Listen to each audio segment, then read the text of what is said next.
talking with the Dubbo Regional Council, Mayor Mathew Dickerson. How are you today? Yeah, very good. Thanks, Rod. Great to be chatting to you.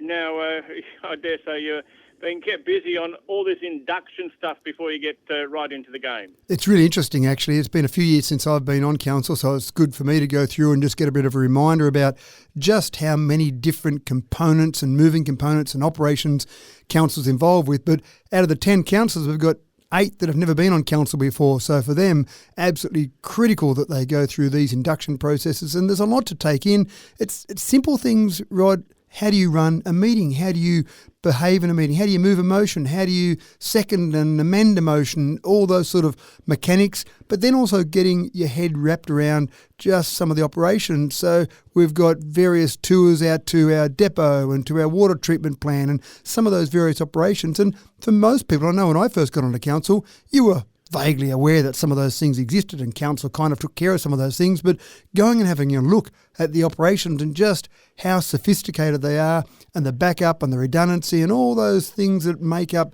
the essential operations of council. For example, if you turn your tap on and water doesn't come out, you want to know about it. But most of the time, you turn your tap on, water comes out, you don't think about it much more. But all the processes that are behind making sure that water does come out are I find quite interesting. And what about your other elected representatives? They're enjoying the induction? I think they're enjoying it, and I think in some components they go, wow, there's a lot in this, which I'm sure they understood there was a lot to do with council when they stood for election, but you really can't grasp it until you get in there. So, yeah, by the end of the day, they're fairly long days we've been doing. By the end of the day, I think their heads are spinning a little bit. But again, this is all part of it. It's interesting because when people grab you in the supermarket and say, hey, can you fix that pothole just out the front of the road there, out the front of the shop, you think about all the different processes that go on behind what is there, and the requests are some of those simple requests, which is fine. That's what people want to know about and work on. But there are so many components that make up council, and I think that's what the new councils are really trying to get their head wrapped around. Wow, we've got these people asking about these simple things, but there's this big complicated machine behind all of these processes. And it's not just getting elected and then becoming king of the council and getting the driveway or the road to your driveway all gold-plated and that sort of stuff. No, that's right. And it's actually back in the old days, you'd go along a dirt track somewhere, Rod, and you'd see a bit of bitumen for 100 metres in front of someone's house, and everyone would have a bit of a joke and say, oh, that must be the councillor's house there or the mayor's house there. And of course, they changed the Local Government Act in 1993 to address just that problem, so that essentially councillors can only set policy and they only can talk to essentially one staff member, which is the general manager or the CEO. So they've changed that concept because they used to, I'm sure, before 1993, they'd ring one of the employees and say, oh, look, I need a bit of bitumen thrown down in front of my place. And they go, oh, that was a councillor, we better go and do it for them. So things have changed. The good expression, Rod, is that what you want councillors to be doing is getting their noses in and their fingers out. So they want to stick their noses in the business and really understand what's going on, but they don't want to get their fingers in and start manipulating things. You really want to be setting policy and getting the big picture right, and that's the real challenge for a councillor. All right. While we've been talking about roads, lots of road work's been happening around your council area, and one in particular has people interested is Boundary Road. Yeah, Boundary Road's been going on for a little bit too long, and so some people are saying, where's it up to, what's happening with that? There has been a few delays on that, and so end of April we'll finally have that extension finished. Now, Boundary Road extends, this particular roadworks we're talking about, extends all the way through to Sheraton Road. Sheraton Road has got a couple of schools there, gets very busy in the mornings when people are dropping off because there's only one way in and one way out. The great thing about the Boundary Road extension is it will actually join up Sheraton Road so that you'll have 2 ways in and 2 ways out, so that should alleviate some of that traffic.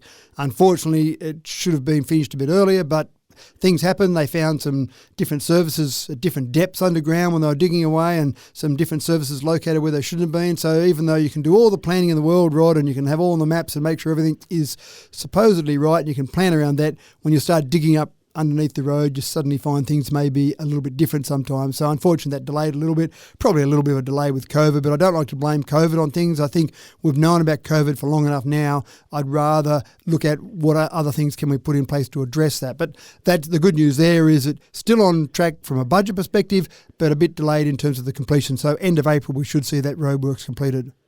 Oh, that's good news there. And speaking of COVID, what's the situation around the Dubbo Regional Council?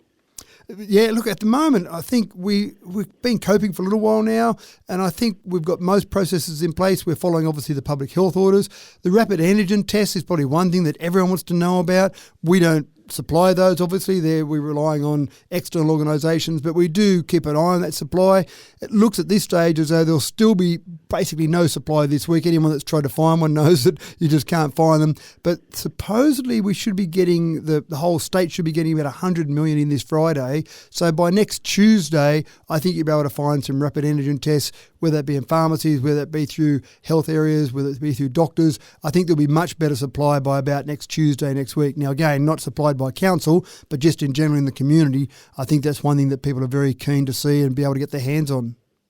Next Wednesday, it's a big day for the country, Australia Day. There'll be celebrations around Dubbo Regional Council. Yeah, we've got two running concurrently. We've got a Dubbo and a Wellington Australia Day ceremony. We like to start them early. It's actually something I introduced many years ago because we used to start at mid-morning, and you can imagine by the end of the ceremony, people are standing around, they've got their suits on, they're nicely dressed up, especially people going to win awards are all nicely dressed up, and they are there in this searing heat that we have out here in this region, of course, and you start to sweat away there and just get very uncomfortable. So we start them fairly early.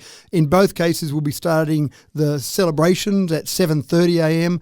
The official ceremony will start at 8:30am, and then after that we'll have free entry into the pool and a few activities around there as well. So the idea is it takes up a bit of your early to mid-morning, and then after that you can have the rest of the day to continue on having the public holiday, which is what people seem to remember out of some of these days, Rod. But yeah, you've got the rest of the day to enjoy. All right, you enjoy your day today. I thank you for your time. Thanks very much, Rod. Appreciate it.